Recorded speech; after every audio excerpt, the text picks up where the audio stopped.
നമസ്കാരം. ശ്രീഭദ്ര ജ്യോതിഷാലയത്തിലേക്ക് ഏവർക്കും സ്വാഗതം. നൂറ്റാണ്ടുകൾ പഴക്കമുള്ള ജ്യോതിഷ കുടുംബാംഗം, വസ്തുനഷ്ടവും കൃത്യവുമായ ഫലപ്രവചനം, നിങ്ങളുടെ മനോദുഃഖങ്ങളും കഷ്ടതകളും ജ്യോതിഷത്തിലൂടെ മനസ്സിലാക്കി പരിഹാരം നിർദ്ദേശിക്കുന്നു. ജ്യോതിഷ സംബന്ധമായ കൂടുതൽ വിവരങ്ങൾക്ക് താഴെ കാണുന്ന വാട്സ്ആപ്പ് നമ്പറിൽ ബന്ധപ്പെടുക. ഓൺലൈൻ സർവീസ് ലഭ്യമാണ്. നമ്മുടെ ചാനൽ സബ്സ്ക്രൈബ് ചെയ്യുക, പേജ് ഫോളോ ചെയ്യുക. നമസ്കാരം. ശ്രീഭദ്ര ജ്യോതിഷാലയത്തിന്റെ പുതിയൊരു എപ്പിസോഡിലേക്ക് എല്ലാ നല്ലവരായിട്ടുള്ള ജ്യോതിഷ പ്രേമികൾക്കും വീണ്ടും സ്വാഗതം. നമ്മൾ ഇപ്പോഴും ചർച്ച ചെയ്തുകൊണ്ടിരിക്കുന്ന വിഷയം വ്യാഴമാറ്റമാണ്. അപ്പോൾ വ്യാഴം ഈ വരുന്ന മെയ് മാസം 1-ാം തീയതി മേടൻ രാശിയിൽ നിന്ന് ഇടവൻ രാശിയിലേക്ക് ഗോചരം ചെയ്യുകയാണ്. അപ്പോൾ നമ്മൾ ഇപ്പോൾ ഇടവൻ രാശി വരെ പറഞ്ഞിട്ടുണ്ട്. ഇനി നമുക്ക് പറയാനുള്ളത് മിഥുനൻ രാശിയാണ്. അപ്പോൾ മിഥുനൻ രാശിയുടെ ഫലം പറയുന്നതിന് മുമ്പായിട്ട് ഞാനൊരു ചെറിയ കാര്യം എല്ലാവരോടും പറയാം. എല്ലാ എപ്പിസോഡുകളും പറയുന്ന കാര്യങ്ങളൊക്കെ തന്നെയാണ്. ഇത് നമ്മൾ ഒരു പൊതുഫലമാണ്. അതായത് 2.25 നക്ഷത്രത്തിന്റെ വെച്ചാണ് നമ്മൾ പറയുന്നത്.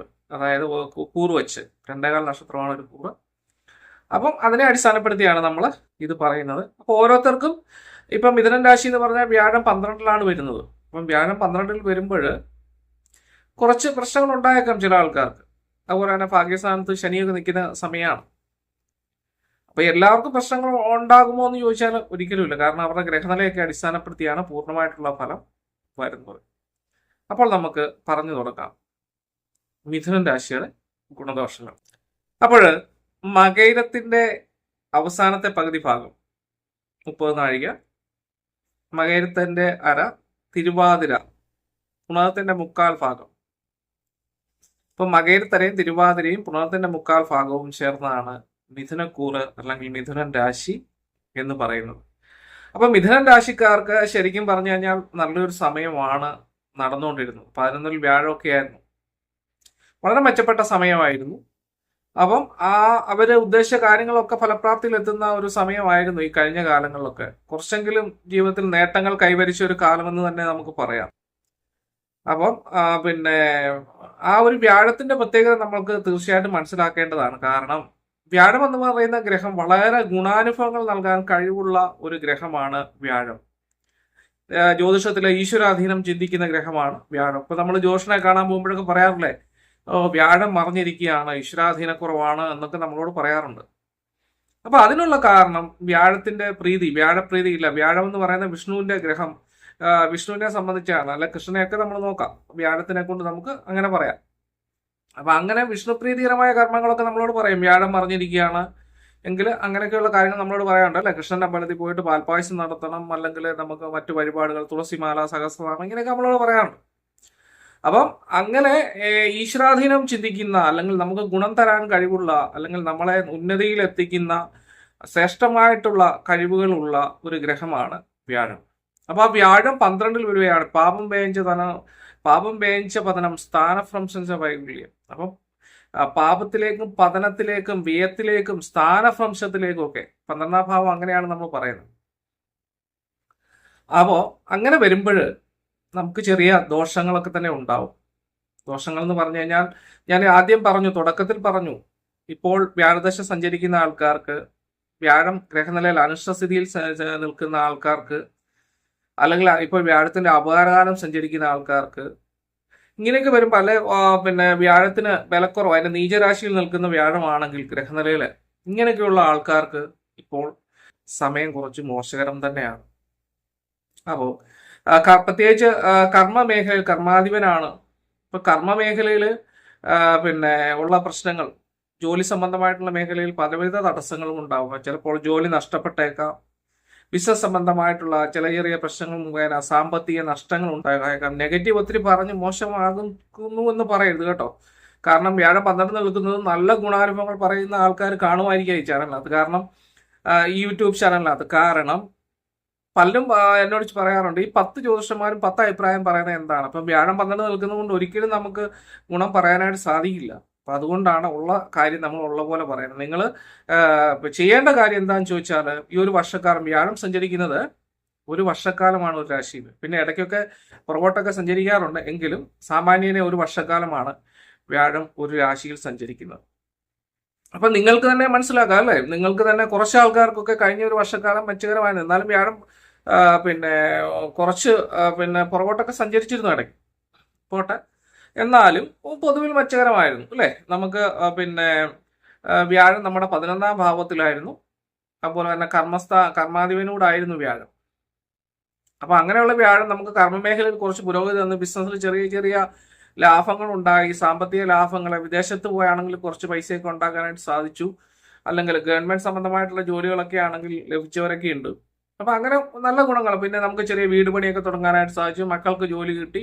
അപ്പൊ ഇങ്ങനെയുള്ള ചെറിയ വിഷയങ്ങളൊക്കെ നല്ല ഗുണങ്ങൾ നൽകിയതുണ്ട്. അപ്പൊ അങ്ങനെയൊക്കെയുള്ള നല്ല ഗുണങ്ങൾ നൽകാനും, അതുപോലെ തന്നെ മോശമായാൽ ചെറിയ രീതിയിൽ, അപ്പൊ വ്യാഴത്തിനെ സംബന്ധിച്ച് വേറൊരു പിന്നെ ഗുണം കൂടെ ഉണ്ട് കേട്ടോ. മറ്റുള്ള ഗ്രഹങ്ങൾ ദോഷമായാൽ ചെയ്യുന്ന അത്രയും മോശകരമായിട്ടുള്ള അവസ്ഥയൊന്നും വ്യാഴം ചെയ്യില്ല. എന്നാലും നമുക്കുണ്ടാകുന്ന ഗുണങ്ങൾ കുറയും. അപ്പൊ ഞാൻ പറയാം, പ്രധാനമായിട്ട് നമുക്ക് കർമ്മമേഖലയാണ്. കർമ്മസ്ഥാനത്തിന്റെ ആധിപത്യം ഉള്ളതുകൊണ്ട് കർമ്മമേഖലയാണ്. പിന്നെ അതുപോലെ തന്നെ വിവാഹ സംബന്ധമായിട്ടുള്ള വിഷയങ്ങളിലൊക്കെ വിവാഹം തടസ്സങ്ങൾ അനുഭവപ്പെടാം. വിവാഹത്തിനാണെങ്കിലും അല്ലെങ്കിൽ ദാമ്പത്യപരമായിട്ടുള്ള രീതികളിലൊക്കെ ആണെങ്കിലും പലവിധ തടസ്സങ്ങൾ, ദാമ്പത്യ പ്രശ്നങ്ങള്, വീട്ടിൽ ഭാര്യ ഭർത്താക്കന്മാർ തമ്മിലുള്ള കലഹങ്ങള് ഇത്യാദി വിഷയങ്ങളൊക്കെ ഉണ്ടാവാനുള്ള ഇട വളരെയധികം കൂടുതലാണ്. പല ഭാഗ്യങ്ങളും നഷ്ടമാകുന്ന ഒരു അവസ്ഥയുണ്ടാവും. ഇപ്പൊ നമ്മുടെ കൈ കിട്ടുന്ന പറയുന്ന സാധനം ചിലപ്പോൾ കിട്ടാത്ത ഒരു അവസ്ഥയുണ്ടാവും. മറ്റേ നമുക്ക് തരുമെന്നൊക്കെ പറഞ്ഞാൽ നമുക്ക് കൊണ്ടുതരുമായിരുന്നു അല്ലേ. ഇപ്പൊ അതൊന്നും മാറും. നമുക്ക് ഇപ്പം നമ്മൾ പറയത്തില്ല, നനച്ച കാലത്ത് ഒരു സാധനം കിട്ടത്തില്ലെന്ന് പറയുന്ന ഒരു അവസ്ഥ ഉണ്ടാവും. അപ്പൊ അങ്ങനെ ചെറിയ ചെറിയ പിന്നെ പ്രശ്നങ്ങൾ ഉണ്ടാവും. പക്ഷെ കുറച്ച് ആൾക്കാർക്ക് ഗുണാനുഭവങ്ങൾ തന്നെ ഉണ്ടാവും. ശനിയൊക്കെ നല്ല സ്ഥിതിയിൽ നിൽക്കുകയാണെങ്കിൽ പിന്നെ കുറച്ച് ഭാഗ്യാനുഭവങ്ങളൊക്കെ ഉണ്ടാവും. നിങ്ങളുടെ ഗ്രഹനിലയിൽ ശനി ബലവാനായിട്ട് നിൽക്കുകയാണെങ്കിൽ, പ്രത്യേകിച്ച് കുംഭൻ രാശി നിൽക്കുന്ന ശനി ആയതുകൊണ്ട് ഗ്രഹനിലയിൽ ബലമുണ്ടെങ്കിൽ തീർച്ചയായിട്ടും നല്ലത് വരുത്തും. അല്ലെങ്കിൽ ചെറിയ ചെറിയ പിന്നെ സാമ്പത്തിക ലാഭങ്ങൾ ഇടയ്ക്ക് ഉണ്ടാവും. ചെറിയ സാമ്പത്തിക ലാഭങ്ങൾ, നമുക്കൊരു ഭൂമി ലാഭങ്ങളൊക്കെ ഉണ്ടാവും. അല്ലെങ്കിൽ പിന്നെ നമ്മൾ കൂട്ടു ബിസിനസ്സുകൾ കൊണ്ടുള്ള ഗുണങ്ങളൊക്കെ ഉണ്ടാവും കേട്ടോ. കാരണം ഈ ശനി മെച്ചമാണെങ്കിൽ മാത്രമേ ഉള്ളൂ കേട്ടോ. ശനി മോശമാണെങ്കിൽ ഇതുപോലെ പറയുന്ന എല്ലാ പരാജയങ്ങളും ഉണ്ടാവുകയും ചെയ്യും. അപ്പം പ്രധാനമായിട്ടും നമ്മൾ ശനിയൊക്കെയാണ് ഒത്തിരി താമസിച്ച് ഗ്രഹം. അപ്പൊ അതുകൊണ്ടാണ് നമ്മൾ കൂടുതലായിട്ട് അതിനെയൊക്കെ ഫോക്കസ് ചെയ്തായിട്ട് പറയുന്നത്. പിന്നെ അതുപോലെ തന്നെ ചെറിയ ചെറിയ രോഗദുരിതങ്ങളൊക്കെ ഉണ്ടാകും. അസ്ഥി സംബന്ധമായിട്ടുള്ള അസുഖങ്ങൾ, ഒടിവ്, ചതവ് ഇത്യാദി കാര്യങ്ങളൊക്കെ ഉണ്ടാവാനുള്ള ഇടയുണ്ട്. ചെറിയ അലർജി സംബന്ധമായിട്ടുള്ള രോഗദുരിതങ്ങളും, അല്ലെങ്കിൽ തലവേദന, തലയ്ക്ക് വേദന, അല്ലെ പിന്നെ ശിരോരോഗങ്ങൾ ഇത്യാദി കാര്യങ്ങളൊക്കെ ഉണ്ടാവാനുള്ള ഇടയും ഉണ്ട്. അപ്പൊ പൊതുവിൽ പറഞ്ഞു കഴിഞ്ഞാൽ കൂടുതലും ഈ ഒരു 12ൽ നിൽക്കുന്നത് കൊണ്ട് കൂടുതലും ചില ദോഷ അനുഭവങ്ങൾ തന്നെയാണ് വന്നു ചേരുന്നത്. പിന്നെ ശനിയുടെ ഗുണാനുഭവങ്ങൾ ലഭിക്കുകയാണെങ്കിൽ നല്ല രീതിയിലുള്ള ചെറിയ ചെറിയ ഭാഗ്യങ്ങളും, പലരും പറയുന്ന പോലെ ലോട്ടറി ഭാഗ്യങ്ങളും ഒക്കെ ഇടയ്ക്ക് ഉണ്ടായേക്കാം കുറച്ച് ആൾക്കാർക്ക്. ഉറപ്പൊന്നുമില്ല, കാരണം അവർ ഗ്രഹനിലയിൽ മോശമാണെങ്കിൽ നമുക്ക് ഒന്നും പറയാനായിട്ട് സാധിക്കത്തില്ല.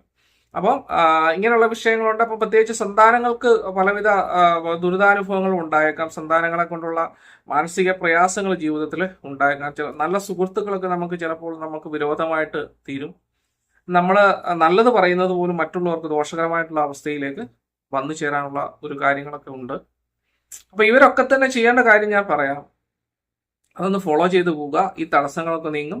അതുപോലെ തന്നെ പലവിധ തടസ്സങ്ങളിലൂടെയും പോകട്ടെ. നമുക്ക് പിന്നെ എന്താണ്, പ്രത്യേകിച്ച് ജോലി സംബന്ധമായിട്ടുള്ള വിഷയങ്ങളിലും ദാമ്പത്യ വിഷയങ്ങളിലും, പിന്നെ അതുപോലെ തന്നെ ധനം നമുക്ക് ചോദിക്കുമ്പോൾ തിരിച്ചു തരാതിരിക്കുന്ന അവസ്ഥയുണ്ടാവും. ധനപരമായിട്ടുള്ള നഷ്ടങ്ങൾ ഉണ്ടായേക്കാം.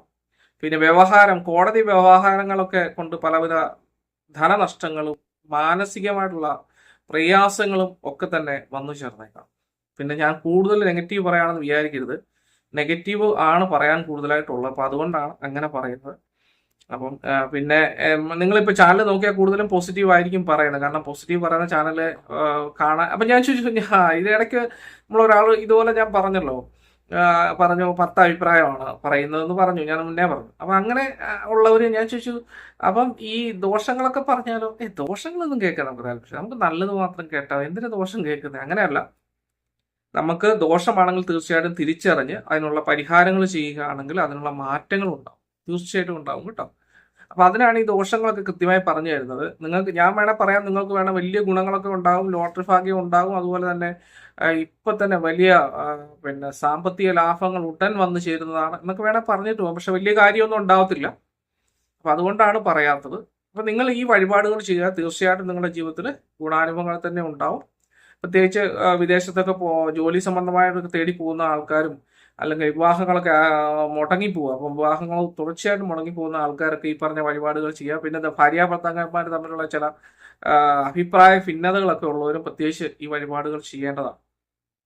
അപ്പോൾ ഒന്ന് ഞാൻ പറയാം, വിഷ്ണു ക്ഷേത്രത്തിൽ വ്യാഴാഴ്ച ദിവസം കുളിച്ചുകൊണ്ട് തുളസിമാല അർച്ചന, പാൽപ്പായസം ഇത്യാദി വഴിപാടുകൾ ചെയ്യാം. അതുപോലെ തന്നെ വിഷ്ണു സഹസ്രനാമം വ്യാഴാഴ്ച ദിവസം ജപിക്കാവുന്നതാണ്. ശനീശ്വരന് ശനിയാഴ്ച ദിവസം നീലാഞ്ജനം, അർച്ചന മുതലായ വഴിപാടുകളും ശിവക്ഷേത്രത്തിൽ ഞായറാഴ്ച ദിവസം പിൻവിളക്ക്, കരിക്കുധാര മുതലായ വഴിപാടുകളും നടത്തുക. ശിവനും പാർവതിയും ഉള്ള ഉമാമഹേശ്വര ക്ഷേത്രത്തില് ഉമാമഹേശ്വര പൂജ നടത്തുക. വിവാഹ തടസ്സങ്ങൾ ഉള്ളവര് സ്വയംവരാർച്ചനയും കൂടെ നടത്തിക്കൊള്ളുക. അപ്പൊ ഇങ്ങനെയുള്ള വഴിപാടുകളൊക്കെ ചെയ്യുക. പിന്നെ നിങ്ങളുടെ കരയിലെ ക്ഷേത്രത്തിൽ യഥാശക്തി വഴിപാടുകൾ നടത്തുക. കൂടാതെ തന്നെ മാസത്തിലൊരു പ്രാവശ്യം നക്ഷത്രം തോറും മാസത്തിലെ ഒരു പ്രാവശ്യം നിങ്ങൾ അഷ്ടദ്രവ്യ സഹിതം ഒരു ഗണപതി ഹോമം കൂടെ നിങ്ങളുടെ കരയിലെ ക്ഷേത്രത്തിൽ നടത്തുക. അപ്പൊ ഇത്യാദി കാര്യങ്ങളൊക്കെ ചെയ്താൽ നമ്മുടെ പ്രശ്നങ്ങൾ പകുതി കൂടുതൽ സോൾവ് ആവും. ഒരു 75-80% പ്രോബ്ലം സോൾവ് ആവുന്നതാണ്. പിന്നെ ബാക്കിയുള്ളത് നമ്മുടെ ഗ്രഹനിലയെ കൂടെ ആശ്രയിച്ചിരിക്കും. തീർച്ചയായിട്ടും നമ്മളൊരു ആസ്ട്രോളറെ കണ്ട് തടസ്സങ്ങളും പ്രയാസങ്ങളുമാണ് നമ്മൾ ആസ്ട്രോളജറെ കണ്ട് നമ്മുടെ ജാതകവും ഗ്രഹനില ഇത്യാദി കാര്യങ്ങളൊക്കെ പരിശോധിച്ച് ഇപ്പോഴത്തെ സമയമൊക്കെ മനസ്സിലാക്കി അതനുസരിച്ച് കൃത്യമായ വഴിപാടുകൾ ചെയ്യുകയാണെങ്കിൽ നമുക്ക് അതിനുള്ള മാറ്റങ്ങൾ ഉണ്ടാവും. പിന്നെ അതുകൂടാതെ തന്നെ ഇതര മതസ്ഥർ അവരുടെ മത ആചാര അനുഷ്ഠാനങ്ങൾക്ക് അനുസൃതമായിട്ടുള്ള വഴിപാടുകൾ നടത്തുക. പിന്നെ പ്രാർത്ഥിക്കുക, കുർബാന ഇത്യാദി വഴിപാടുകൾ നടത്തുക, ഉപവാസ പ്രാർത്ഥന നടത്തുക, കുടുംബ കല്ലറയിൽ ഒരു 12 മെഴുകുതിരി കത്തിച്ച് പ്രാർത്ഥിക്കുക. കൂടാതെ തന്നെ പിന്നെ പള്ളിയുടെ കുരിശടിയിൽ 12 മെഴുകുതിരി കത്തിച്ച് പ്രാർത്ഥിക്കുക. പിന്നെ വേറൊരു കാര്യം കൂടെ ഞാൻ പറഞ്ഞു, അലർജി സംബന്ധമായിട്ടുള്ള അസുഖങ്ങൾ ഉള്ള ആൾക്കാർക്ക് കണ്ടേക്കും ഇപ്പൊ വ്യാഴമാറ്റം കൊണ്ട്. അപ്പൊ അങ്ങനെയുള്ളവർ സർപ്പക്ഷേത്രങ്ങളിൽ നാഗരാജാവും നാഗേശിയും കുടികൊള്ളുന്ന ക്ഷേത്രത്തിൽ പോയിട്ട് യഥാശക്തി വഴിപാടുകൾ അവിടെ നടത്തേണ്ടതാണ്.